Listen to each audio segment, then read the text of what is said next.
সম্মানিত সুধী মণ্ডলী, গায়েবের প্রতি বিশ্বাস, আল্লাহকে আমরা কখনো দেখি নাই, না দেখি বিশ্বাস স্থাপন করেছি। এটা মুমিনের জীবনের একটা শ্রেষ্ঠ সম্পদ। আল্লাহকে দেখি নেই, মূলত আল্লাহকে দেখার সেই এনার্জিটি, সেই হার্ট, সেই জ্যোতি আল্লাহ আমাদেরকে দান করেন নাই। মুসা আলাইহিস সালাম আল্লাহকে দেখতে চেয়েছিলেন, আল্লাহ বলছেন লান তারানি, কোশ্চিন কেন তুমি আমাকে দেখতে পাবে না। মুসা আলাইহিস সালামের মতো নবী যদি দেখতে না পারে, আমি আর আপনি কিভাবে দেখতে পারবো বলেন? মুহাম্মদ সাল্লাল্লাহু আলাইহি ওয়াসাল্লাম আল্লাহকে দেখেন নাই, অথচ আল্লাহ রাব্বুল আলামিন মুহাম্মদ সাল্লাল্লাহু আলাইহি ওয়াসাল্লামকে দাওয়াত দিয়ে অনেক অনেক নিদর্শন দেখাবার জন্য, এই তো যে চলমান মাস রজব মাসে আল্লাহ রাব্বুল আলামিন তাকে ধুলির দড়া থেকে আরশ আজিম পর্যন্ত নিয়ে গিয়েছিলেন। এর মাঝখানে অনেক অনেক নিদর্শন আল্লাহ সুবহানাহু ওয়া তাআলা তাকে দেখিয়েছিলেন, আল্লাহ রাব্বুল আলামিনকে দেখেন নাই। আয়েশা সিদ্দিকা রাদিয়াল্লাহু তাআলা আনহা, রাসূলের স্ত্রী, উম্মাহাতুল মুমিনিন, তিনি জিজ্ঞেস করেছিলেন মেরাজ থেকে আসার পরে, আর রাআইতা রাব্বাকা ইয়া রাসূলুল্লাহ, হে আল্লাহর নবী, বুখারীর বর্ণনা যে আপনি কি আল্লাহকে দেখেছিলেন আপনি যে মেরাজে গিয়েছিলেন? রাসূল বলেছেন লা, দেখি নাই।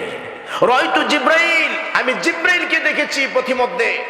জিবরাইলের যে 600 পাখা বিশিষ্ট জিবরাইল, কত বড়, কত সুরতের জিবরাইলকে আমি দেখেছি, মূলত আমি আল্লাহকে দেখি নাই। আল্লাহ নবী বলছেন মান হাদাসাকা আন্না মুহাম্মাদান রাআ রাব্বাহু ফাকাদ আ'যামা কাযাবা, যে ব্যক্তি বলবে, আয়েশা শুনো, যে ব্যক্তি বলবে যে মুহাম্মদ সাল্লাল্লাহু আলাইহি ওয়াসাল্লাম আল্লাহকে দেখেছিলেন মেরাজের রাত্রিতে, ফাকাদ আ'যামা কাযাবা, সে সবচেয়ে বড় মিথ্যাবাদী। বলুন নাউযুবিল্লাহ।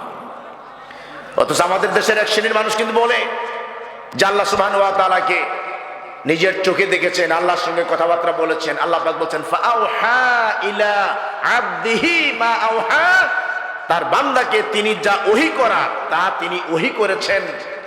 আল্লাহ রাব্বুল আলামিন তার সঙ্গে সাক্ষাৎ করেন নাই, আল্লাহকে তিনি দেখেন নাই, আল্লাহ সাক্ষাৎ তার নসিবে জুটে নাই।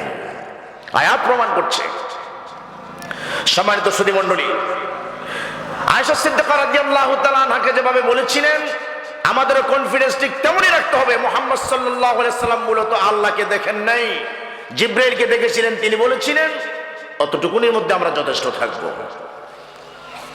মুসা আলাইহিস সালাম যখন দেখতে চেয়েছিলেন, আল্লাহ পাক বলছেন না, দেখতে পাবে না। আল্লাহ তুমি দেখা দিলেই তো দেখতে পারি, ঠিক আছে পর্বতে আসো। আল্লাহ সুবহানাহু ওয়া তাআলার তাজাল্লির নূরের তাজাল্লির কিয়দাংশ হাজার হাজার বছর পরে রাসূল কারীম সাল্লাল্লাহু আলাইহি ওয়াসাল্লাম যখন হাদিস বর্ণনা করছেন, মুসা আলাইহিস সালামের কথা বর্ণনা করছেন, তখন তিনি বলেছিলেন আল্লাহ রাব্বুল আলামিন তার নূরের তাজাল্লির এই কিয়দাংশ, এই কথা বলে বৃদ্ধাঙ্গুলের সঙ্গে কনিষ্ঠাঙ্গুলের পেট স্থাপন করার পরে কনিষ্ঠাঙ্গুলের নখ দেখাইছিলেন। অতটুকুন আল্লাহ নূরের তাজাল্লির অংশ তুর পর্বতের উপরে ছেড়েছিলেন। আল্লাহ রাব্বুল আলামিনের সেই নূরের তাজাল্লির কারণে তুর পর্বত জ্বলে পুড়ে ছাই হয়ে গিয়েছিল। আল্লাহকে কেমনে দেখবে মানুষ? এই জন্য আল্লাহ বলছেন লান তারানি, কোশ্চেন কেন দেখতে পাবে না।